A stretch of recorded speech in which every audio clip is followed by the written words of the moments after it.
Olá, tudo bem? Bem-vindo a mais uma teleaula do curso de Cooperativismo. Hoje nós vamos dar início à teleaula número 2. Eu sou o professor Arthur Simpson e ao meu lado a professora Adriana para conduzir esta aula. Não é isso, professora? Sim, tudo bem?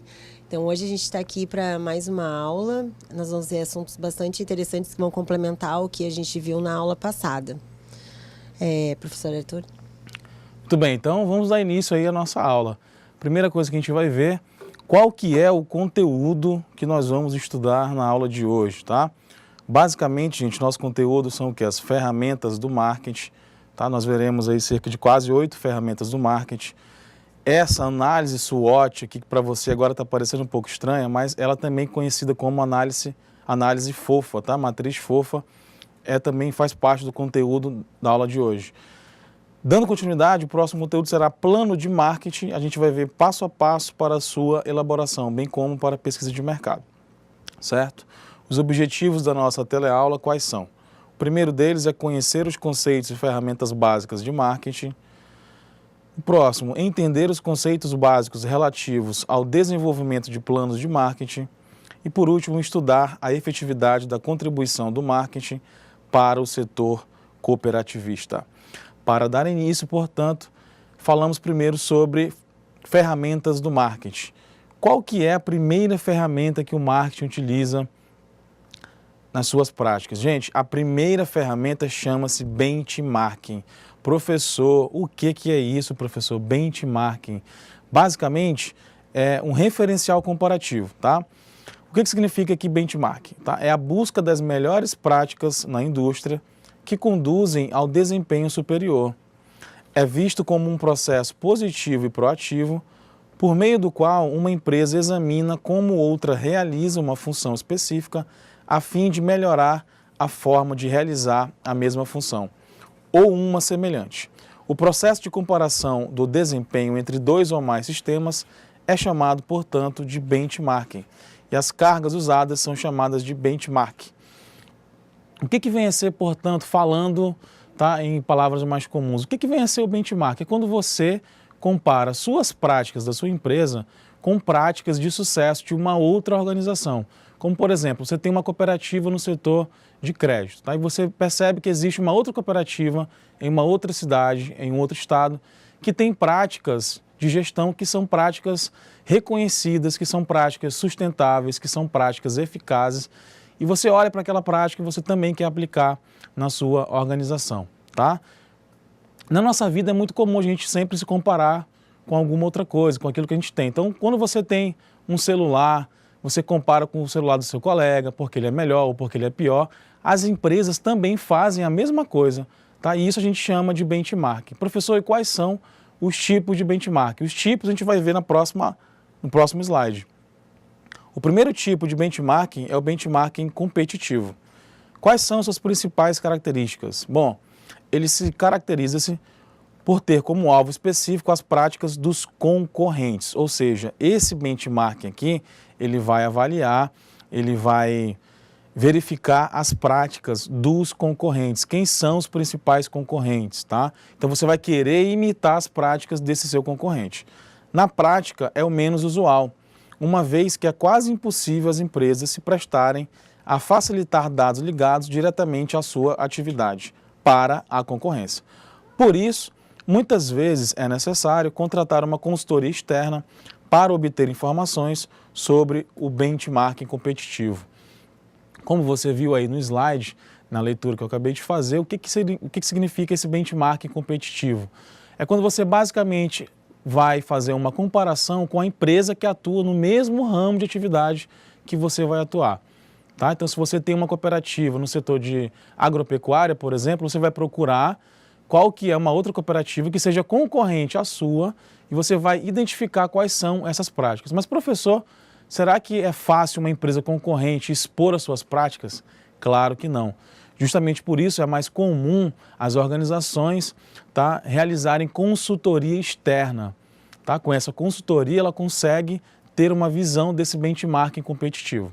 Certo? Nosso próximo slide vai falar sobre o segundo tipo de benchmarking, que é o benchmarking interno. O que significa o benchmarking interno, meu aluno? É o seguinte, olha, A procura pelas melhores práticas ocorre agora dentro da própria organização, em unidades diferentes, ou seja, outros departamentos, outras sedes da organização, têm como vantagem a facilidade para se obter parcerias, custos mais baixos e a valorização pessoal interna.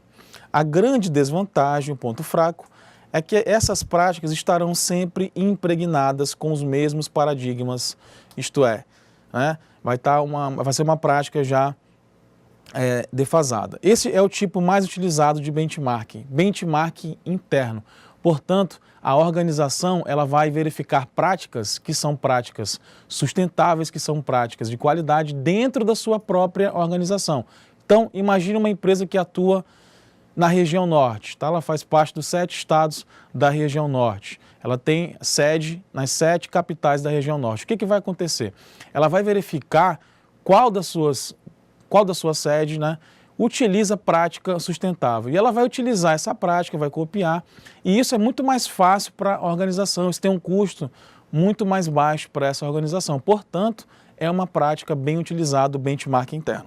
Nosso próximo tipo de benchmarking é o benchmarking genérico. Quando que ele ocorre? Ele ocorre quando o benchmarking é baseado num processo que atravessa várias funções da organização e pode ser encontrado na maioria das empresas do mesmo porte, como, por exemplo, o processo desde a entrada de um pedido até a entrega do produto ao cliente. É neste tipo de benchmarking que encontramos a maioria dos exemplos práticos e com a qual as empresas estão mais dispostas a colaborar e a serem mais verdadeiras, gente? Porque esse benchmark é baseado no processo que ele vai atravessar várias funções e ele pode ser encontrado na maioria das empresas, Então, é quando você realmente utiliza um benchmarking de qualquer outra organização. O próximo tipo de benchmarking, 1.4, é o tipo de benchmarking funcional. O que significa esse benchmarking funcional? Ele é baseado numa função específica que pode existir ou não na própria organização. Serve para trocar informações acerca de uma atividade bem definida, como, por exemplo, a distribuição, o faturamento ou a embalagem. Alguns autores vinculam o conceito de benchmarking funcional ao benchmarking genérico, devido à possibilidade de os dois serem utilizados sem considerar a concorrência direta da organização que aprende ou patrocina o estudo e a organização investigada. Portanto, alguns autores, como a gente viu, eles acabam sendo consensual no seguinte quesito: olha, o benchmarking genérico e o benchmarking funcional praticamente são a mesma coisa, porque é onde as práticas vão ser utilizadas em outras organizações que não necessariamente sejam do mesmo ramo da sua organização. Então você para um pouquinho agora e pensa, olha só, eu estou falando sobre marketing, benchmarking específico dentro da disciplina de marketing. O que isso vai fazer a sua empresa ter, como que isso vai fazer a sua empresa ter um diferencial? O benchmarking, você vai ter a capacidade de gerar uma vantagem competitiva na sua organização, com uma prática que já deu certo em uma outra empresa. Portanto, é muito bom para a empresa pensar na forma do benchmark, porque você vai utilizar uma prática que já deu certo em uma outra organização, certo? Sendo que você vai utilizar essa prática dentro da sua organização. Necessariamente, você não precisa copiar a prática integralmente, a prática inteira. Você pode pegar os principais pontos que foram contemplados nessa disciplina, nessa parte do benchmark, correto? Uma outra ferramenta do marketing aí é o marketing cervical, Gente, o que serve, o que é o marketing cervical? Ele basicamente é o seguinte, é quando o cliente entende e quando o cliente compreende quais são os benefícios, quais são as qualidades que aquele produto ou que aquele serviço me oferece, certo? Portanto, o cervical é o seguinte, olha, é uma escala concisa de múltiplos itens, com uma boa confiabilidade, a qual as organizações que atuam com serviços podem usar para compreender melhor as expectativas e percepções dos seus consumidores. Fornece um esqueleto básico através das suas declarações de expectativas, percepções, para cada uma das 5 dimensões da qualidade do serviço. Quais são essas 5 dimensões? Tangibilidade, a primeira dimensão. Confiabilidade, a segunda dimensão. Suscetibilidade, a terceira dimensão. Na quarta, a garantia. E na quinta e última, a empatia. Tá? Tangibilidade. Tangibilidade são os aspectos físicos que a empresa oferece com o seu produto ou com o seu serviço, como por exemplo, né, a instalação, a estrutura. Então, quando o cliente ele olha para a sua organização, quando ele chega até a sua organização, ele vai verificar, tá, esse primeiro requisito aqui, essa primeira dimensão, que é o da tangibilidade. O próximo é o da confiabilidade, ou seja, aquilo que você prometeu quando você realizou sua venda, quando você prestou o seu serviço, é de fato aquilo que você entrega para o cliente? Tá? Será que a sua propaganda que você está fazendo é uma propaganda realmente fiel e ela é com eficácia, ela realmente vende aquilo que você vai entregar ao cliente, ao consumidor? Portanto, esse é o critério confiabilidade. O terceiro é o critério suscetibilidade, que é com relação à garantia, né, desse produto ou desse serviço. Será que esse produto, esse serviço vai ser entregue com presteza? Tá? Vai ser entregue rápido? Enfim. Ele também engloba o conceito de confiabilidade e garantia. Por último, a gente tem o último conceito aqui, que é o conceito, tá, nas 5 dimensões, conceito de empatia. Como é que você atende o seu cliente? É com carinho? É com atenção? É com cuidado? Você se preocupa com pós-venda? Você se preocupa em saber qual que é o tipo de cliente que você está vendendo? Tá? A empatia, portanto, faz parte disso, desse pré-requisito. Eu chamo a atenção para 2 características aí na aula, tá? Que você vê 2 palavrinhas bem interessantes que eu vou circular para você aqui, ó. Expectativa e percepção. Isso aqui é bem interessante quando a gente fala, tá, do modelo Serve Qual. O Serve Qual, ele vai trabalhar basicamente com isso aqui, gente, expectativa e percepção, tá? Um cliente, ele vai ter uma expectativa com relação ao seu produto, com relação ao seu serviço, tá? Ele vai ter também uma percepção. Por exemplo, você assiste um filme maravilhoso, você gosta do filme, você chega todo alegre falando para o seu amigo, olha, assisti um filme, tal, e esse filme me despertou, me chamou a atenção, um filme ótimo, um filme maravilhoso, enfim, tá? Você gera uma expectativa para aquele seu amigo também assistir o filme. Só que seu amigo vai lá, assiste o filme e de repente a percepção que ele tem sobre o filme não é a mesma que você teve sobre o filme. Tá? Então, a expectativa que você gerou nele, ela foi diferente da percepção que o seu amigo teve sobre aquela situação. A mesma coisa pode acontecer na sua empresa, na sua organização. Você pode vender um produto, a pessoa pode consumir, pode divulgar para os seus amigos, ficar satisfeita, né? Falar para a família, para a mãe, para o pai, para o irmão, olha só, fui numa loja, fui no shopping maravilhoso lá em Porto Velho, o Porto Velho Shopping, me diverti bastante, de repente você fala para um outro amigo que nunca conheceu o shopping, de repente quando ele vem conhecer, ele fica frustrado, né? Porque a percepção que ele teve foi diferente da percepção que você teve, tá? Pode acontecer o inverso, a percepção também pode ser ótima, pode ser boa, tá bom? Vamos para a próxima ferramenta do marketing. Gente, CRM, né? O CRM é a próxima ferramenta do marketing. O que significa o CRM, tá? O CRM significa gestão de relacionamento com o cliente. Vou anotar aqui para você, tá? Gestão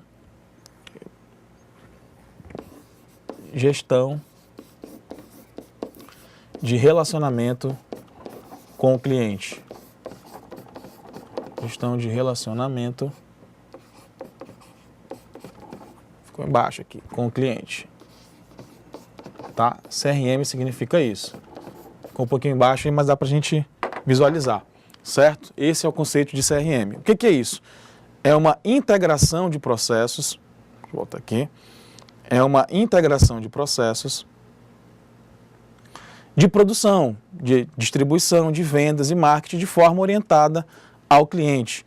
Com isso, utilizando o CRM, busca-se conquistá-los, busca-se aumentar a satisfação dos atuais clientes e estimar neles a fidelidade, visando a maior lucratividade para a empresa.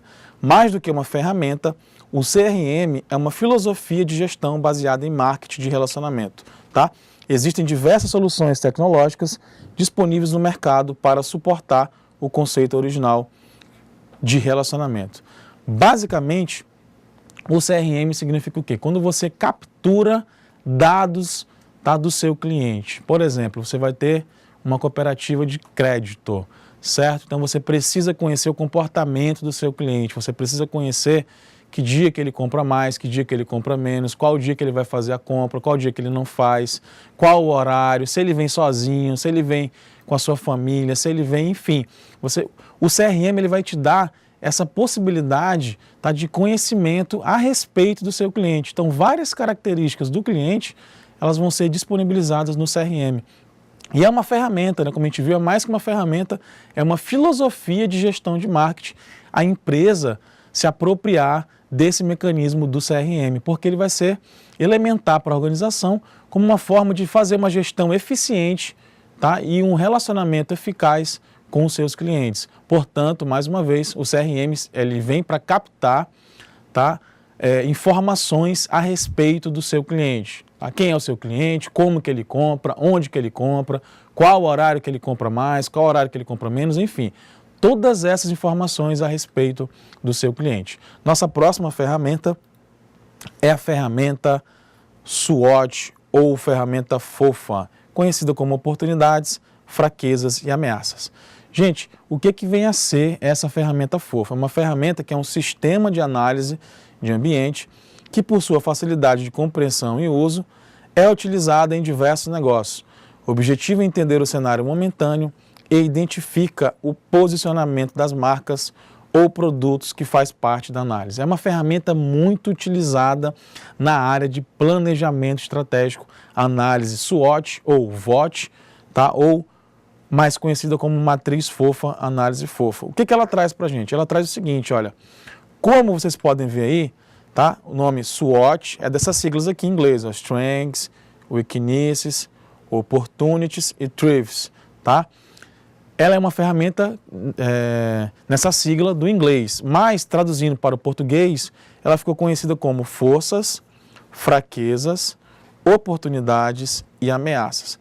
O que eu faço com essa ferramenta SWOT? Eu vou identificar os fatores que são positivos e os fatores que são negativos na minha organização. Já já a professora Adriana vai dar um exemplo para a gente aqui, bem interessante, de uma cooperativa. Além de eu identificar os fatores positivos e negativos, eu identifico os fatores que são internos na minha organização, bem como os fatores que são externos à minha organização. Tá? Professora, poderia, por gentileza, professora Adriana, dar um exemplo para a gente aí? Sim. Na prática sobre a SWOT para os alunos? Sim, essa análise ela é muito interessante porque ela permite que se faça um cenário, né? Um diagnóstico do que está acontecendo com aquela empresa e de quais são as oportunidades e das coisas que precisam melhorar na empresa. No caso, vamos imaginar que tivesse uma cooperativa de produtores de banana aqui em Rondônia. Né? A qualidade ou a força, né, o fator positivo dessa cooperativa poderia ser o fato de ter bananas de qualidade, de ter uma quantidade boa, né, na produção, mas os fatores negativos, né, ou a fraqueza poderia ser a falta de transporte, a dificuldade de transporte do interior para as cidades. É algo que acontece muito aqui em Rondônia. Então, através desse diagnóstico, a gente veria então, os fatores positivos e os fatores negativos dentro da própria cooperativa. E os externos, né, que são as oportunidades e as ameaças, são coisas que a empresa não tem como controlar muito. São fatores, por isso são chamados fatores externos. As oportunidades poderia ser o fato de que há um grande consumo de bananas no estado, tanto que a gente recebe bananas que vêm de fora em grande quantidade para serem vendidas aqui nos supermercados, então é uma oportunidade. E a ameaça pode ser justamente o fato de que vem essa grande quantidade de fora, está disponível o ano inteiro e talvez seja até num valor mais barato do que o próprio... do que a própria banana que vai ser produzida aqui, em função da quantidade, né? Às vezes, com uma grande quantidade e uma empresa maior, ela consegue transportar para cá e acaba sendo num valor mais baixo. Esse seria um exemplo de uma cooperativa de produtores de banana, né? Algo que poderia ser feito aqui em Rondônia, por exemplo. Muito bom, professor. Um exemplo aí maravilhoso. Muito obrigado.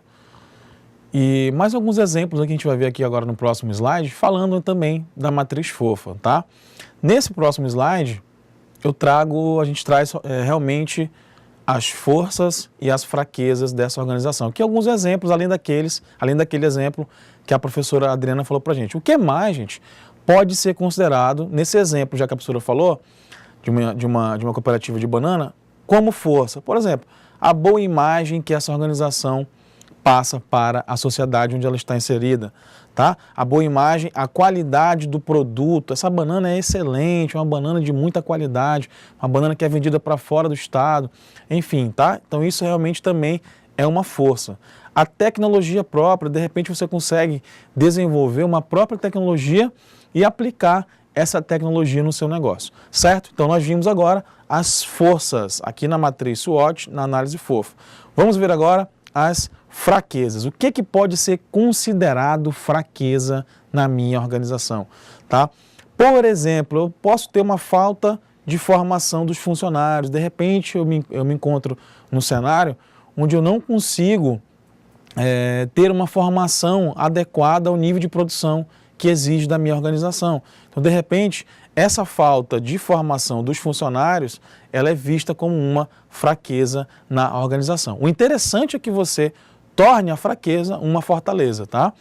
Força, gente, também pode ser conhecido como fortaleza, certo? Um outro exemplo de fraqueza poderia ser, de repente, numa cooperativa de crédito, você não ter um local apropriado para estacionamento de veículos. Então, isso pode ser visto como uma fraqueza. Lembrando que a professora Adriana falou que forças e fraquezas são variáveis controláveis, ou seja, a empresa, a organização, ela pode a qualquer momento contornar uma fraqueza numa força, tá? Ela pode aperfeiçoar a sua força. Então, força e fraqueza, tá? Variáveis internas controláveis, certo? No próximo slide, a gente verifica as oportunidades e as ameaças, certo? O que seria de exemplo na matriz SWOT, na fofa, de uma oportunidade, tá? Um rápido crescimento do mercado que você atua. Então isso é visto como uma oportunidade. A diminuição da regulamentação do governo, por exemplo, certo? Isso também é visto como uma oportunidade. Agora, o que pode ser considerado uma ameaça para a minha organização? Uma recessão, uma crise econômica, tá? Isso pode ser considerado uma ameaça. De repente você tem uma mudança demográfica na sua região, isso também pode ser considerado uma ameaça, certo? Uma nova tecnologia também é um exemplo de ameaça. E por último, gente, uma ameaça aqui, ó, concorrência. Muita gente confunde concorrência como sendo ponto fraco. Concorrência não é ponto fraco, concorrência é ameaça. Portanto, oportunidades e ameaças, você enquanto gestor de marketing, você enquanto técnico em cooperativismo, você não vai poder controlar uma oportunidade, uma ameaça. Será que você pode controlar? Só você pensar o seguinte, será que você pode controlar um concorrente? Olha, até certo ponto vai ter a concorrência, tá? Até quando eu quiser. Até quando eu não quiser, essa concorrência vai desaparecer. Você não pode, a gente não pode controlar a concorrência. Por isso que ela é vista como uma ameaça, certo? Nossa próxima continuação aqui do slide é falando sobre análise SWOT cruzada. O que significa análise SWOT cruzada? Tá? Eu vou utilizar também os pontos fracos, os pontos fortes da organização, tá? Só que eu também olho para as ameaças, tá? E para as oportunidades dessa organização, certo? Na matriz SWOT cruzada significa o seguinte, gente, olha, quando eu tiver pontos fracos e quando eu tiver ameaça, a estratégia que a empresa vai utilizar é a estratégia de sobrevivência. Já já a gente vai ver o que significa essa estratégia de sobrevivência.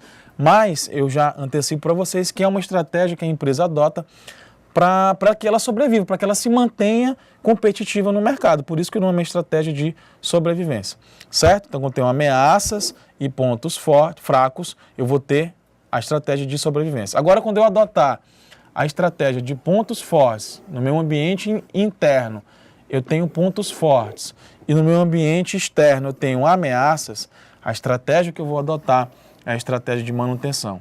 O que isso significa? Eu não vou fazer aquisição, eu não vou fazer novos lançamentos, eu vou fazer uma manutenção da minha empresa. Não vou nem cortar custos e nem fazer uma aquisição de custos. Eu vou fazer uma estratégia de manutenção, correto? Aqui embaixo a gente vai adotar a predominância das oportunidades e a predominância do crescimento, tá? Essa estratégia de crescimento ela vai acontecer quando eu tiver oportunidade e quando eu tiver ponto fraco na minha organização. Então eu adoto a estratégia de crescimento.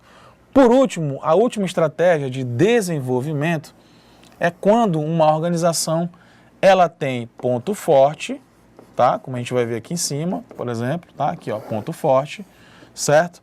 E quando essa organização tem a predominância de oportunidade. Então o cenário é oportuno, cenário muito bom, e dentro da minha organização eu só tenho um ponto forte. Portanto, a estratégia que eu adoto é a estratégia de me desenvolver, certo? No próximo slide agora a gente continua falando um pouquinho dessas 4 estratégias. A primeira delas, estratégia de sobrevivência, tá? Estratégia de sobrevivência, o que ela significa, gente? Ela significa o seguinte, olha, ela deve ser adotada pela empresa quando não existe outra alternativa, ou seja, apenas quando o ambiente e a empresa estão em situação inadequada ou apresentam perspectivas caóticas, por exemplo, para investimento, reduzir as despesas, enxugar o quadro, tá? Então vai ter uma estratégia de sobrevivência. A empresa vai ter que realmente se manter no mercado, né? Ela vai ter que sobreviver.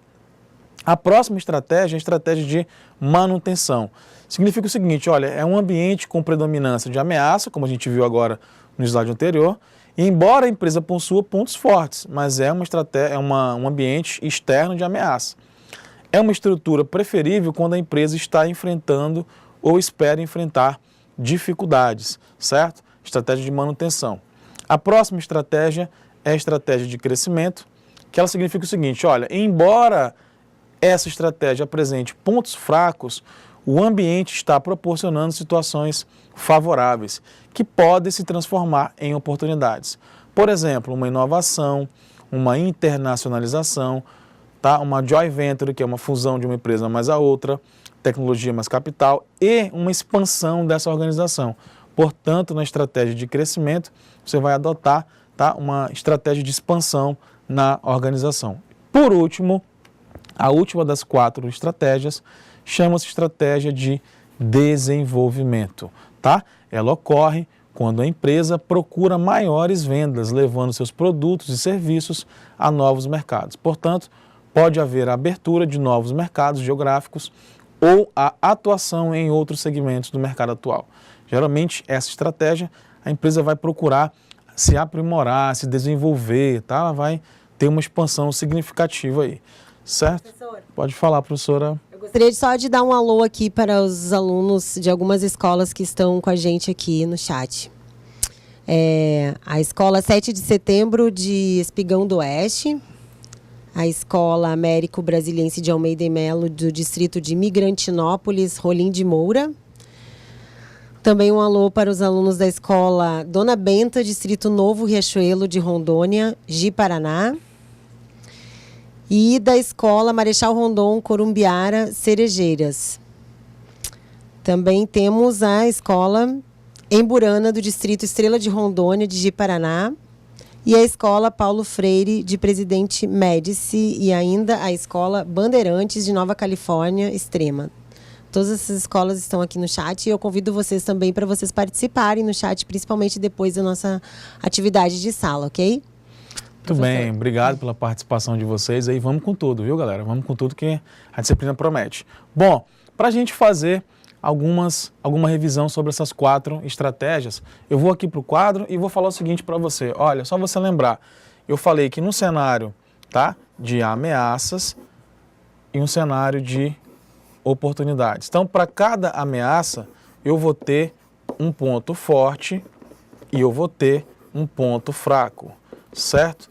Só para a gente recapitular aquilo que a gente falou sobre as estratégias. Para cada oportunidade, eu tenho também um ponto forte e um ponto fraco, certo? Aqui fica um pouquinho mais fácil para você lembrar das 4 estratégias. Portanto, no ambiente quando eu tenho ameaça e ponto fraco, eu adoto a estratégia de sobrevivência, certo? É essa estratégia que eu vou utilizar. Quando eu tenho no cenário ameaças e pontos fortes, eu vou adotar a estratégia de manutenção, certo? Só para você lembrar a ordem delas e não se esquecer. No cenário agora lá fora é oportuno no meu ambiente externo, só que eu tenho um ponto fraco, eu vou desenvolver a estratégia de crescimento. E por último, gente, a última estratégia, quando eu tenho oportunidades e pontos fortes, eu adoto a estratégia de desenvolvimento, certo? Aqui a gente encerra o assunto da SWOT e da FOFA, certo? E é uma ferramenta que vocês vão utilizar bastante aí ao longo do curso de marketing. Bacana? Bom, continuando com relação às ferramentas do marketing. Só voltar aqui, tá? A primeira delas, gente, que a gente vai ver é a segmentação de mercado, tá? Segmentação de mercado. Então aqui, ó, segmentação de mercado fala o seguinte, é um processo de identificação dentro de um mercado de um subgrupo de clientes cujas necessidades, desejos ou recursos são diferentes, de tal modo que os fazem responder de forma diferenciada a determinados estímulos de marketing. Com essa prática, as empresas podem, por exemplo, priorizar ações de marketing para clientes mais rentáveis e direcionar recursos de menor custo para clientes menos importantes. Tá? Segmentar mercado, portanto, significa o quê? Você dividir o mercado. O mercado é muito grande, imagina uma organização querer oferecer o seu produto ou seu serviço para todo mundo ao mesmo tempo. Então isso é muito difícil, por isso que as empresas fazem o quê? Elas fazem uma segmentação, tá? Elas fazem um fatiamento desse mercado. Ou seja, né, eu vou vender para criança, eu vou vender para mulher, para adulto, para jovens. Como é que vai ser esse meu produto? Como é que vai ser esse meu serviço? Meu serviço vai ser prestado para quem? Tá? Então é importante você se atentar agora para as próximas explicações a respeito da segmentação de mercado. Vamos lá? Então na próxima segmentação a gente vê o seguinte, olha, segmentação geográfica. O que significa isso? Segmentação geográfica, né? Ela consiste em dividir o mercado em diferentes unidades, como países, estados, cidades, ou ser ainda mais específica, como a divisão por bairros. Assim como esses dados em mãos, a empresa pode decidir se vai atuar em uma ou em todas as áreas, conferindo atenção especial às diferenças regionais e aos desejos desse market share específico, ou seja, desse mercado específico. Portanto, a segmentação geográfica, tá? Ela vai dividir o mercado, como a gente viu aqui, ó, em cidade, tá? Ou país, ou estado, ou então até mesmo divisão local, divisão por bairros. Então você está aí na sua cidade agora, Ariquemes, de Paraná, Vilhena, enfim, você vai abrir a sua cooperativa, você decidiu o seguinte, olha, eu vou abrir somente na região de Ariquemes, eu vou vender só para um bairro específico, tá? Então você vai vender especificamente naquele bairro e você vai estar atuando numa segmentação geográfica, certo? Bacana? Nossa próxima segmentação é a segmentação, ainda falando sobre a geográfica, a gente traz um exemplo para vocês, que é o caso daquela empresa de fast food, né? A empresa McDonald's. O que ela fala? Olha, no Brasil, depois de uma pesquisa de segmentação de mercado, essa rede de fast food, o McDonald's, percebeu que as pessoas não consumiam muito refrigerante e gostariam de uma opção mais saudável e fresca no cardápio. Assim, os sucos foram incluídos no cardápio. São os únicos restaurantes da rede que oferecem esse item para os clientes. Ou seja, aqui no Brasil, portanto, tá, a gente encontra, quem não conhece o McDonald's, é a mesma rede do Bob's, parecido com Burger King, com Subway, enfim, uma rede de fast food, tá? Então ela fez essa segmentação de acordo com o mercado que ela está atuando. Mais um exemplo do McDonald's que a gente traz para a aula é qual? É o caso do seu hambúrguer, o Big Mac. O Big Mac é feito com hambúrguer bovino, né, de boi, carne de boi. E na Índia, o boi, a vaca, é um animal sagrado, portanto eles não comem carne bovina lá. O McDonald's fez então, tá, uma reformulação e ao invés de oferecer uma carne bovina, ele oferece uma carne de frango, certo? Segmentação geográfica. Próxima segmentação, psicográfica. Algumas das perspectivas mais sutis e poderosas das campanhas de marketing podem derivar desse tipo de segmentação. Questionários voltados à coleta dessas informações permitem dividir os clientes em grupos de acordo com o estilo de vida, atitude, valores, hábitos e opiniões. Então, nessa segmentação, você vai conhecer os seus clientes através do estilo de vida, das atitudes, dos valores e dos hábitos e opiniões, tá? Além disso, A segmentação psicográfica contribui para decodificar elementos emocionais que influenciam na hora da compra, como também pode desmistificar alguns comportamentos do consumidor que pareciam até então misteriosos, certo? Essa, portanto, é a segmentação psicográfica.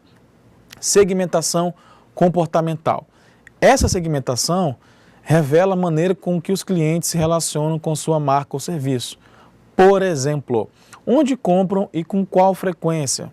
Os clientes também podem ser identificados de acordo com o momento em que sentem uma necessidade. A segmentação pode ajudar a expandir o uso de um produto, como o suco de laranja, que é consumido durante determinados períodos do dia, ou, por exemplo, como o sorvete, que é consumido em determinadas épocas do ano, tá? Em cidades, em estados que tem o inverno, que tem o verão, que tem a mudança de estação, certo? A próxima é a segmentação demográfica. Envolve dividir o mercado com base em características da população. Este critério segmenta os consumidores de acordo com variáveis como idade, rendimento, sexo, tamanho da família, religião, escolaridade, ocupação, etc. Tá? Então você vai definir de acordo com essas características. Tá? O exemplo das fraldas descartáveis é interessante, pois coloca em evidência a criação de oportunidades de negócio através da segmentação. Encontramos atualmente no mercado, por exemplo, fraldas para menino ou fraldas para menina. Esse é um critério, tá, com relação ao gênero. Qual que é o gênero, né? Menino ou é menina, tá? Para diferentes fases de crescimento, né? Critério de idade. Então você tem fralda para recém-nascido, você tem fralda para criança de 6 meses, fralda P, fralda M, fralda G, para o peso adequado também, tá? E para cada idade. E para diferentes preços, então você tem o critério de rendimento. Algumas fraldas vão ser mais acessíveis e outras vão ser mais caras. Aqui é um exemplo, tá, de uma segmentação demográfica que a gente viu agora aqui na aula. Certo, professora Adriana? Eu queria dar um exemplo de segmentação psicográfica com relação a uma cooperativa que a gente encontrou lá, um exemplo de uma cooperativa que a gente encontrou lá em Porto Alegre, no Rio Grande do Sul, que é uma cooperativa de consumo, onde eles atendem o público que tem como valor o consumo de produtos orgânicos. Então, isso é um público específico, segmentado, né? É o público que consome orgânicos. Ou seja, essa cooperativa, ela compra produtos de outras cooperativas agrícolas que produzem orgânicos e de pequenos produtores. E tem um site onde as pessoas que se interessam por produtos orgânicos, elas fazem um pedido no site, uma vez por semana retiram os produtos. Então, eles conseguem vender produtos de várias outras cooperativas que são associadas com essa cooperativa de consumo e atendem esse segmento de pessoas que dão valor, que tem esse valor, né, de consumir produtos sem agrotóxico, produtos orgânicos. Acho que esse é um exemplo de um atendimento de um segmento, né? Perfeito. Na segmentação psicográfica. Isso, exatamente. Segmentação psicográfica. Ótimo exemplo, professora. Muito obrigado pela contribuição. Tá? E vamos participando da aula, gente, tá? Mandando suas dúvidas, seus comentários, sugestões. Professora Adriana e professor Arthur estão aqui à disposição de você. Tudo bem? Vamos para a nossa próxima ferramenta de marketing para avançar o nosso conteúdo aqui, que é o Sistema de Informação de Marketing, que é o SIM. Tá? Assim como o CRM, pessoas, equipamentos e procedimentos dedicados a coletar, classificar, analisar e avaliar e distribuir as informações necessárias de uma forma precisa e oportuna àqueles que tomam decisões de marketing. Gente, o sistema sim é bem parecido com o CRM, onde ele vai coletar, onde ele vai avaliar e distribuir informações a respeito dos clientes, tá? Ferramenta número 7 aqui, ó, pesquisa de mercado. Gente, pesquisa de mercado fundamental para você entender como é que funciona o mercado que você vai atuar. O que o mercado está querendo? Será que o mercado quer a mesma coisa que você quer vender? Muitas vezes você, enquanto gestor, pode passar por essa dúvida, tá bom? E o que é essa segmentação, essa pesquisa de mercado? É a concepção, é a coleta, análise e comunicação em bases sistemáticas de dados nas descobertas relevantes de marketing para uma empresa. Tem grande valia no processo de tomada de decisão, beleza? Essa, portanto, é a pesquisa de mercado. Ferramenta número 8, plano de marketing. O plano de marketing é um documento escrito que detalha as ações que são necessárias para atingir um ou mais objetivos de marketing dentro de uma organização. Pode ser um planejamento para a marca, para um produto ou serviço, ou para as linhas de produto, tá? Lembrando que a nossa atividade de percurso é sobre um plano de marketing. Bacana? E o que que tem no plano de marketing? Gente, primeiro eu faço uma análise da situação, onde é que eu estou, para onde que eu vou, aonde eu quero chegar. No segundo ponto, eu faço os objetivos e as metas, tá?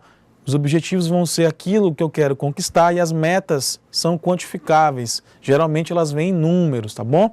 Terceiro ponto, eu faço a escolha do meu público-alvo, para quem que eu vou vender esse meu produto, para quem que eu vou oferecer esse meu serviço. No quarto ponto, como na aula anterior a gente viu o composto de marketing, os 4 P's de marketing, você vai fazer isso aqui nessa parte, tá? E por último, eu faço um diagnóstico estratégico. Professor, eu faço um diagnóstico estratégico, tá? Utilizando a FOFA, tá? Ou matriz SWOT. É isso que eu faço nessa parte de diagnóstico estratégico, tá bom? Pesquisa de mercado, o que que é? Bom, todas as decisões relacionadas a novos empreendimentos contêm certo grau de incerteza, tanto das informações em que estão baseadas, quanto, tá, das suas consequências. Por isso, é necessário que haja uma pesquisa mercadológica bem feita. Mas a informação por si só não leva à decisão nem ao sucesso do negócio. É preciso escolher um curso de ação que ajude a identificar problemas e oportunidades e indique caminhos que conduzam às incertezas, certo? Na pesquisa, gente, é possível coletar dados que são confiáveis e geralmente essas informações, elas vão estar onde? Prefeituras municipais, secretarias de Estado, órgãos de governo federal, entidades de classe, universidades e no próprio IBGE, tá? Que são órgãos parceiros aí e que disponibilizam várias informações. Bacana? E para que serve essa pesquisa mercadológica? A primeira coisa é para conhecer o perfil do cliente, ou seja, ela fornece a caracterização dos clientes nos aspectos quantitativos, potencial do mercado, participação da empresa no mercado, e qualitativos no estilo de vida, características comportamentais, hábitos de consumo, escolaridade, renda, dentre outros. A pesquisa ajuda a perceber a estratégia dos concorrentes e observar seus pontos fortes e pontos fracos. Então a pesquisa, gente, como esse primeiro ponto aí, ela serve para você conhecer o seu cliente, para você conhecer o seu mercado, para você conhecer os hábitos e costumes do mercado que você vai atuar, para você saber se esse mercado vai ter uma rentabilidade.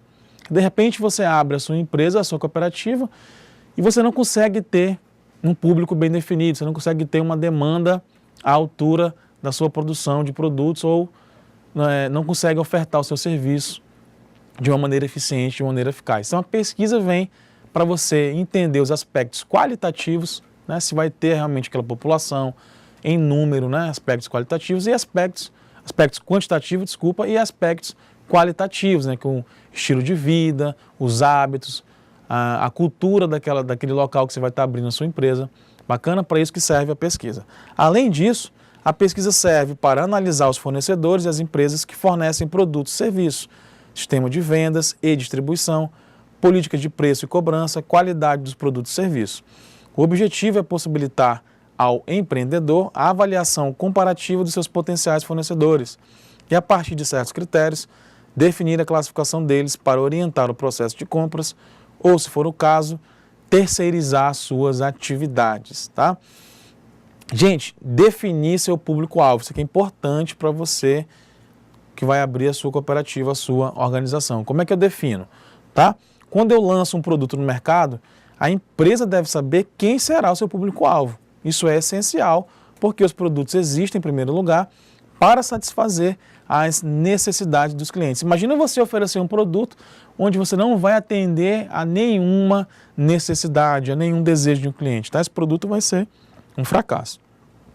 Também deve realizar uma pesquisa do público, do alvo. É uma etapa que não deve ser esquecida, pois poderá fazer a diferença entre o sucesso e o fracasso de um novo produto ou até da empresa como um todo, certo?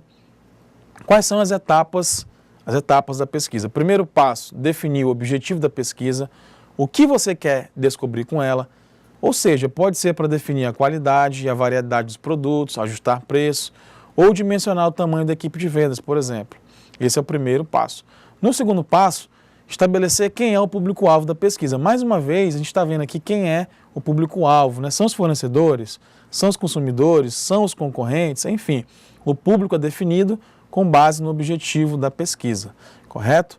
No terceiro passo, a gente tem o seguinte, definir o tamanho da amostra da pesquisa, isto é, quantas pessoas deverão respondê-la. Hoje em dia, a gente tem a ferramenta da internet, né? Então a gente tem o auxílio da internet para realizar a pesquisa de mercado. A depender do seu produto ou do seu serviço, você pode realizar essa parte da amostra através de uma pesquisa de mercado pela internet, gente, tá?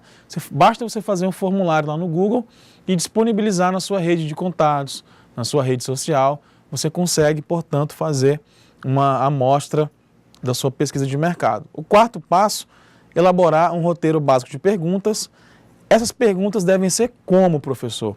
Olha, o primeiro ponto, você tem que fazer perguntas que sejam simples, que sejam diretas e que sejam imparciais, certo? Além disso, devem ser testadas internamente antes de serem aplicadas junto aos consumidores, visando realizar ajustes para que sejam facilmente entendidas pelos entrevistados. Então, nada de pergunta difícil. Faça pergunta que seja objetiva, que seja fácil de você responder. Faça pergunta que você queira saber exatamente aquela resposta. Tá? Então, o que eu quero descobrir com essa pergunta? Tá? Então, seja objetivo, seja imparcial. Tá? Você vai ter que conhecer as perguntas e esse resultado das perguntas vai te dar subsídio, vai te dar suporte para você tomar decisão no seu negócio. Portanto, nada de fazer pergunta que seja ambígua, tá? Que seja duvidosa. Pergunta objetiva, pergunta clara, pergunta simples. Correto, meu aluno? Além disso, essa pesquisa deve conter todos os aspectos que se deseja detectar, como aceitação no produto, se a necessidade do consumidor será atendida, o quanto imaginam que vão consumir e opiniões gerais sobre o produto, certo? A gente tem no quinto passo da pesquisa de mercado, elaborar o questionário com as perguntas já testadas e validadas. Então aqui você vai ter já validado as perguntas e vai ter testado. Aí você vai elaborar o questionário, tá? No sexto passo você vai aplicar o questionário junto ao público-alvo da pesquisa, ou seja, as pessoas que você quer que participe dessa pesquisa.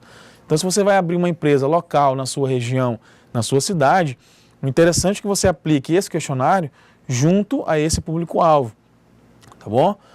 E não direcione as perguntas para obter as respostas que você deseja, tá? Seja impessoal aí nesse ponto. No sétimo passo, compile os resultados e analise as respostas. Nesse sétimo passo, você vai identificar realmente, tá, o resultado dessa pesquisa, tá?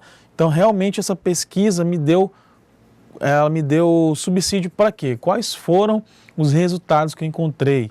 Tá? Isso vai dar possibilidade para você traçar o seu caminho, a sua estratégia dentro da sua organização, tá bom? Só lembrando, gente, o seguinte, tá? Que nesse sétimo passo é importante que você faça isso em conjunto, tá, com os seus funcionários da sua organização, tá? Beleza, professora? Bom, agora a gente vai fazer o intervalo, né? Os alunos vão responder as perguntas da atividade de sala. Eu espero que vocês participem do chat, nos mandando as respostas, para que depois a gente possa fazer os comentários. Já entraram várias outras escolas aqui com a gente, Nova Califórnia Extrema, Moacir Caramelo, Henrique Dias de Ariquemes. Enfim, pessoal, participem. Então, como a professora Adriana falou, gente, vamos para o intervalo. Não esqueça de fazer atividade. Consulte o seu professor que está aí na sala com você, certo? E depois do intervalo a gente volta para dar continuidade à aula e para corrigir essa sua atividade, tá bom? Até logo!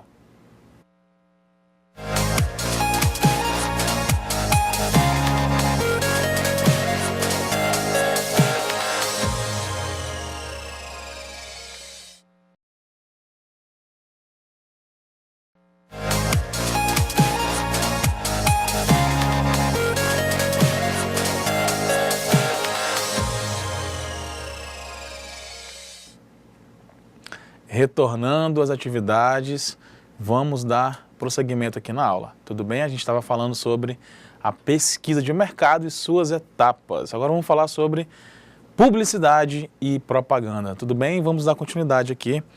Publicidade e propaganda no marketing. Bom, o marketing tem um foco mais administrativo sobre a empresa e sua engrenagem. Já a publicidade e a propaganda tem o papel de divulgar a empresa ou seu produto, seu serviço. Tanto a publicidade quanto a propaganda têm o objetivo de comunicar ao público-alvo a existência de um produto, suas vantagens e outros atributos. Conceito de publicidade, gente. Bom, é tudo aquilo que é divulgado a favor da empresa, marca ou produto, de forma gratuita, ou seja, matérias em jornais, propaganda espontânea de marca, em algum programa de TV ou qualquer outro modo de divulgação gratuita. Esse é o conceito de publicidade. O conceito de propaganda é tudo aquilo que é feito em prol da empresa, marca ou produto, em mídia paga, ou seja, comerciais de TV, outdoors, comerciais radiofônicos, etc. Professora Adriana, poderia contribuir para a gente, por gentileza, com relação a essa diferença, com relação a esse pensamento, com relação a não ter ainda esse modo consensual dos autores em relação à propaganda e publicidade. Esse conceito que a gente trouxe aqui para os alunos é um conceito do Kotler, né, do livro A Bíblia do Marketing. Ok. Eu queria que a senhora pudesse contribuir assim, com essa... Sim, existe uma certa polêmica sobre a diferença entre publicidade e propaganda. Existem alguns autores que dizem que a publicidade ela é essa publicidade paga, e a propaganda seria a publicidade, seria mais assim como propaganda religiosa, propaganda política, por exemplo, ou propaganda de ideias, né? Não seria de produtos ou serviços. Então, tem autores que falam dessa forma e outros autores falam, como Kotler, dessa forma que o professor Arthur colocou. Mas isso, assim, não é exatamente tão importante no nosso caso. Importante é saber que é fundamental para a cooperativa, para uma empresa, divulgar o seu serviço, o seu produto. Então, vai utilizar várias ferramentas. Hoje em dia, a gente tem a internet, que é uma forma... muito barata e efetiva de divulgação, mas também tem que saber utilizar essas ferramentas. A gente vai ter uma aula, a aula 4 vai ser praticamente só sobre o marketing digital ou web marketing, que seria o marketing utilizando a internet, porque é algo que hoje em dia está presente em tudo, assim, né? Então, basicamente, era isso que eu queria dizer para vocês, assim, independente dessa polêmica sobre a diferença entre publicidade e propaganda, é importante que a gente divulgue da forma correta os produtos e serviços e atingindo o público que a gente pretende atingir. Perfeito, professor. E mais que isso, ter esse conhecimento, né, das duas ferramentas, que elas são fundamentais para o sucesso da organização, sim, não é isso? Sim. Dando continuidade aqui, gente, para o próximo assunto, a gente vai ver a parte de planejamento e de desenvolvimento de produtos, né? Como é que se dá? O que acontece nessa etapa do processo, né? É de fundamental importância que as pesquisas tenham determinado as oportunidades de mercado e definido o comportamento do consumidor, com o objetivo de detectar e estabelecer suas preferências em função de suas necessidades e desejos. Então, como é que eu vou planejar esse produto? Como é que eu vou desenvolver, né? Sempre dando link com relação à pesquisa de mercado. Então, essa pesquisa de mercado, eu vou conseguir determinar quais são as minhas oportunidades, tá? E definir qual que é o comportamento do consumidor que vai consumir aquele meu produto ou aquele meu serviço, correto? Além disso, né, você tendo esses resultados, é possível criar e desenvolver novos produtos ou serviços, ou então modificar os produtos e serviços ofertados. Você pode fazer isso também, né? Acrescentar, alterar, modificar, certo? Outro foco de atenção durante o planejamento é a determinação da qualidade dos produtos ofertados e dos serviços prestados, bem como de sua aparência e os resultados esperados no seu consumo e desempenho. Lembrando daquela ferramenta de marketing que a gente viu, o ServiQual, que ele fala sobre a questão da confiabilidade, né? A questão da segurança, de você realmente oferecer um produto que vá atender aquela expectativa do cliente, tá? Então, lembrando que o seu produto tem que oferecer aquilo que você ofereceu na sua propaganda, aquilo que você realmente colocou como publicidade daquele produto. Você ia oferecer determinada característica, então você tem que cumprir isso. É esse valor que o cliente vai esperar de você, enquanto empresário, enquanto profissional de marketing, tá bom? A gente tem também a questão da influência da demanda e suas ferramentas, tá? Basicamente, envolve-se nessa etapa todas as atividades que são necessárias para fazer com que o consumidor deseje o produto. Existem várias formas de influenciar a demanda. As mais significativas são, olha só, a propaganda, como a professora Adriana falou para a gente, né? É uma dessas influências da demanda. E ela fala o seguinte, olha, há que se fazer distinções quando se fala em propaganda. Muitas pessoas, por falta de informação ou de esclarecimento adequado, infelizmente ainda confundem propaganda com marketing, né, gente? Marketing não é só propaganda também não é só marketing, tá? A propaganda faz parte da função de marketing. Uma outra influência da demanda e suas ferramentas é com relação à promoção de vendas, tá? Ela envolve a utilização de outros meios de divulgação do produto, sejam eles folhetos informativos, sejam eles cartazes de apresentação, display de exposição, preparação de vitrines, feiras, segmentadas ou feiras de ocasião, demonstrações e degustações, botões, bonés, camisetas, amostras, miniaturas, além das campanhas de venda de oportunidade, como vendas em aniversário, liquidações, etc. Tá? Então, a promoção de vendas, por exemplo, você pode doar, você pode fazer como alguma propaganda ou como alguma publicidade através de boné, de camiseta da sua empresa, tá? Você pode fazer miniaturas, amostra grátis, além das campanhas que você pode realizar para os seus parceiros, ok? Mais uma influência que a gente tem aqui é a influência da demanda e suas ferramentas, mais uma é a influência da embalagem, gente, certo? A embalagem é a parte integrante e de essencial importância na influência para a decisão de compra.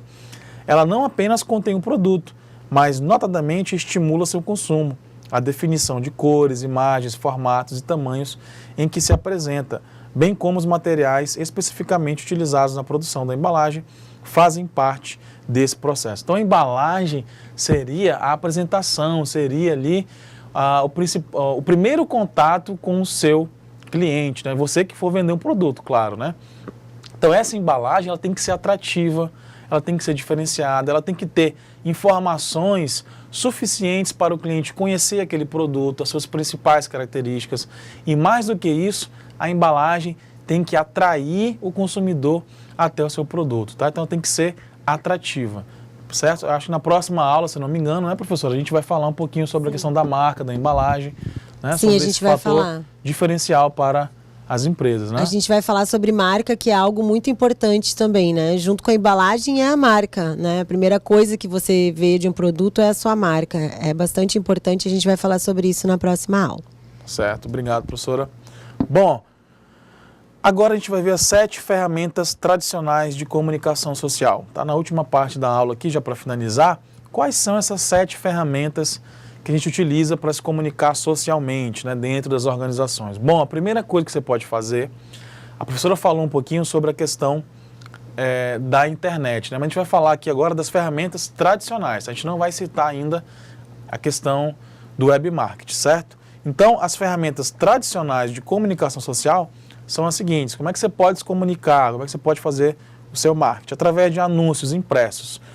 Esse método está se tornando menos popular em relação à comunicação online, mas ainda é útil para manter a familiarização com a sua marca ou seu negócio e para popularizar as palavras-chave do lançamento do produto para as pesquisas online. Então você faz anúncio impresso, folder, você pode fazer através de outdoor também, enfim, você vai fazer um anúncio que seja impresso para você divulgar o seu produto, a sua marca, tudo bem?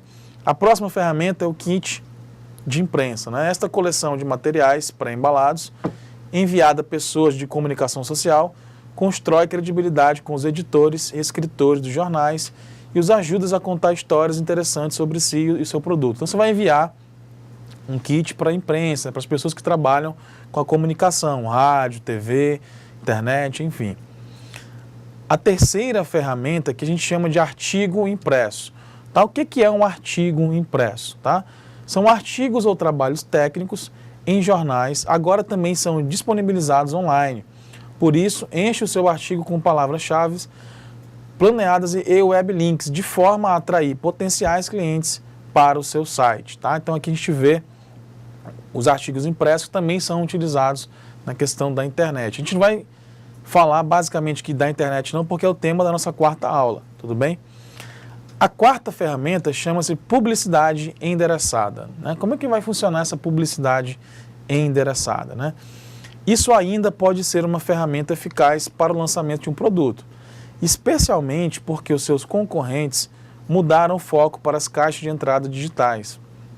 Os estudos mostram que muitos utilizadores da internet têm uma publicação impressa nas suas mãos quando estão a fazer pesquisas online. Então, ou seja, você ainda consegue ter, através da questão da publicação impressa, uma utilização expressiva através dos consumidores.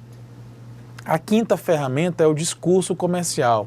O que isso significa, né? É uma apresentação bem feita. Uma apresentação bem feita, ela vai fazer o quê? Ela vai transmitir muita informação complexa a um público atento. Pense em arranjar ajuda profissional para evitar a morte por PowerPoint, por exemplo, né? Ensaie muito e tente utilizar a distribuição em equipe. Essa é a nossa quinta ferramenta. Pessoal, sexta ferramenta são as feiras, né? Aqui o exemplo que a gente traz é uma feira de comércio, por exemplo, né? Como é que essas feiras continuam e tendo sucesso? Elas ainda continuam a ter uma alta influência, mas são caras e demandam muito tempo.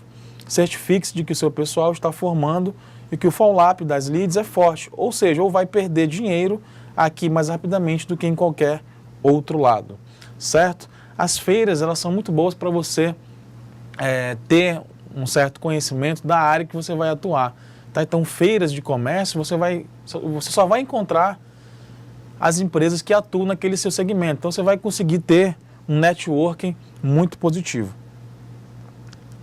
Sétimo ponto, visitas comerciais, tá? Que vocês, enquanto cooperativistas, podem utilizar bastante desta sétima ferramenta. O que ela significa, né? Se você faz vendas B2B, B2B, este ainda é o método mais eficaz, porém dispendioso, né, de lançamento de produtos. Utilize um programa disciplinado de desenvolvimento da lead para fazer com que todas as chamadas de vendas contem. Invista tempo e dinheiro em excelentes ferramentas de vendas e em formação de vendas para fazer com que a sua força de vendas tenha um bom aspecto. Então essas são as 7 ferramentas tradicionais de comunicação social. O que você, enquanto gerente, enquanto fundador, enquanto sócio, enquanto administrador de uma empresa pode fazer? Tá? Você pode utilizar quaisquer uma das 7 ferramentas. O ideal é que você case todas elas, né? Um pouquinho de cada, é aquela que seja com um custo mais baixo, certo? Nós não falamos ainda das ferramentas digitais, porque é o assunto da nossa quarta aula, tá? Mas a gente vai ver que realmente o custo hoje de você fazer uma publicidade, uma propaganda pelo meio digital é muito mais baixo, tá? E você tem um atingimento, um resultado, uma eficácia muito maior, tudo bem? Porém, como a gente viu aqui, os métodos mais tradicionais, correto? Vamos dar início agora à questão da nossa atividade de sala, não é isso, professora Adriana? Vamos aqui... Sim, vamos dar continuidade a essa atividade de sala, tá, gente? A primeira perguntinha aí da atividade de sala foi com relação à análise SWOT, né? A primeira pergunta que a gente faz aí é com relação ao seguinte, olha, a análise SWOT, ou análise fofa, em português, como a gente viu, né? É uma ferramenta estrutural utilizada para a formulação de estratégias. Ela permite identificar os objetivos da empresa. São características desta análise. Como nós vimos, gente, tá bom? Quais são as principais características da análise SWOT, tá? Planejar, dirigir, controlar e organizar, a letra A? Não, não é a letra A, né? Preço, propaganda e praça, aqui a questão está falando dos quatro P's, né? Os 4 P's. Corrigir aqui, tá? Tá falando sobre a questão dos 4 P's de marketing. Mas está faltando aqui um P, né, gente? Preço, propaganda, praça. E qual que é o P que está faltando aqui na questão? O P de promoção, tá? Promoção é que falta aqui na letra B, tá bom? Letra C, fornecedores, clientes e colaboradores. Também não é disso que fala a nossa análise SWOT, a nossa matriz fofa. Como nós vimos, a alternativa correta vai estar aqui na letra D, né? A SWOT fala de forças, fraquezas, oportunidades e ameaças, tá bom? Certinho? Não precisa nem a gente ler a próxima alternativa, tá bom? Professor, queria deixar registrado que os alunos da escola Dona Benta, Distrito Novo Riachuelo de Rondônia, enviaram essas respostas. A resposta deles está correta, questão 1, letra D. E também a escola Bandeirantes, os alunos da escola Bandeirantes, Nova Califórnia, Extrema, também enviaram a questão 1, letra D. Ok, parabéns aí, pessoal. Estão também atentos à aula, né? Muito obrigado pelas suas respostas. E é isso aí mesmo, a gente está fazendo aqui o nosso papel, só que você também tem que fazer o seu papel, né? Fazer um esforço aí para estudar, ler o material, tirar as dúvidas com o seu professor aí em sala, tá? Enviar para a gente aqui as suas sugestões ou dúvidas com relação à aula também. Tudo bem? Vamos para a nossa próxima questão, questão número 2, certo? Bom, desculpa, deixa eu voltar aqui, questão número 2. Como ensina a análise SWOT cruzada nos casos em que da combinação entre ambientes e variáveis resultar a predominância simultânea de pontos fortes e de ameaças, espera-se que a organização se decida pela estratégia de quê? Né, gente? Então, só para a gente lembrar aqui, ó, a gente está falando, tá, de pontos fortes e de ameaças. Tá bom? Tá? Então, só para a gente lembrar lá o que nós estamos falando. Ameaças era como? Ameaças, tá? Eu tenho ponto forte e eu tenho ponto fraco. A estratégia a utilizar quando eu tenho ameaças e pontos fortes, como a gente viu, é a estratégia de manutenção, tá bom? Manutenção, tá? Certo? Alternativa correta, portanto, letra C, manutenção, tá? Esse é o nosso gabarito aí da questão número 2, beleza? Vamos para a questão 3. Vou pedir para a professora Adriana, por gentileza, ler essa questão, professora, para a gente e ajudar os alunos aqui. Questão 3. É tudo aquilo divulgado a favor da empresa, marca ou produto de forma gratuita. Ou seja, matérias em jornais, propaganda espontânea de marca em algum programa de televisão ou qualquer outro modo de divulgação gratuita. Então... Alternativas aí, né, professora? As alternativas: pessoas, publicidade, propaganda, preço, produto. A alternativa correta é a B, publicidade, que é como a gente viu que a propaganda seria a publicidade paga. E os alunos da Escola Dona Benta enviaram também essa resposta corretamente. Vamos deixar aqui registrado. Então, letra B, questão 3, letra B. Correto. Então, letra B, alternativa correta aí da questão número 3, né, gente? Tá? Vamos para a próxima questão. Primeira pergunta aqui da questão 4, uma questão dissertativa, né? Questão 4. O que é o benchmarking? Como nós vimos, gente, o benchmarking é um referencial de melhores práticas que você utiliza na organização, tá? A resposta mais adequada está no nosso material e ela fala o seguinte, né? Que o benchmarking é a busca dessas melhores práticas na indústria que conduzem a um desempenho superior, ou seja, leva a organização de um patamar para o outro. Isso que é um desempenho superior. É visto como um processo positivo e proativo, por meio do qual uma empresa examina como outra realiza uma função específica, a fim de melhorar como realizar a mesma ou uma função semelhante. Tá? Então, o benchmarking é um referencial, é quando você busca na sua organização práticas melhores e práticas sustentáveis. Você busca ser melhor na sua organização. E aonde que você busca isso? Em outras empresas, em outras organizações, tá? É isso que fala o benchmarking. Nós vimos os tipos de benchmarking, o genérico, o funcional, tá bom? O benchmarking interno, tá? Então ainda tem essas especificações com relação ao benchmarking, beleza? Tranquilo? Vamos para a nossa próxima e última questão, questão número 5, né, gente? O que que fala a questão número 5? Uma pergunta básica e ela fala o seguinte, olha, o que que é a segmentação de mercado? Como nós vimos, gente, durante a aula, a segmentação é um processo de fatiamento do mercado, né? Eu vou dividir o mercado.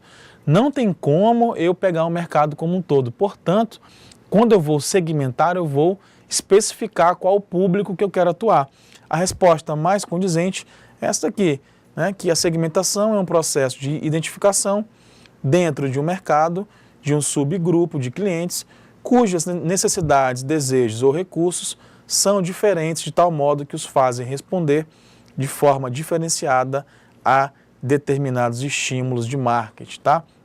Então é isso que significa segmentar o mercado. Eu vou dividir o mercado, tá? Não tem como eu atuar com o mercado como um todo, né, gente? Então eu vou segmentar, ó, dentro de um determinado espaço, eu vou trabalhar, por exemplo, somente com esse mercado aqui, só com o mercado de verde específico, tá?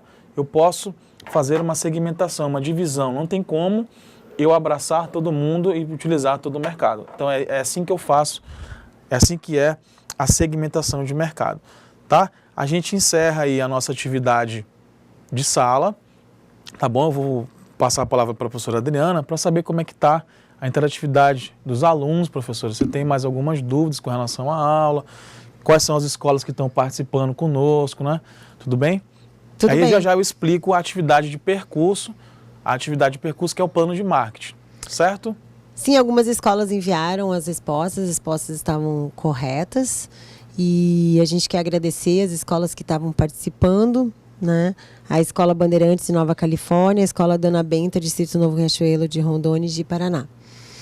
E muitas outras alunos de escolas estão presentes aqui, né? Em Burana, os alunos da Escola Aurélio Buarque de Holanda Ferreira, que lindo esse nome. Os alunos da Escola Bandeirantes, os alunos da Escola Moacir Caramelo. Enfim, são várias escolas que estão aqui presentes com a gente. E agora é muito importante vocês prestarem bastante atenção com relação à atividade de percurso, que é o plano de marketing que vocês terão que fazer da cooperativa que vocês estão criando. Então, vamos prestar bastante atenção. E, por favor, os professores presenciais que podem mandar dúvidas também sobre relação a esse plano, que a gente pode tirar essas dúvidas agora, em relação ao que as dúvidas que vocês têm com relação a essa atividade de percurso, ok? Tudo bem, pessoal? Obrigado pela participação de todos na aula aí.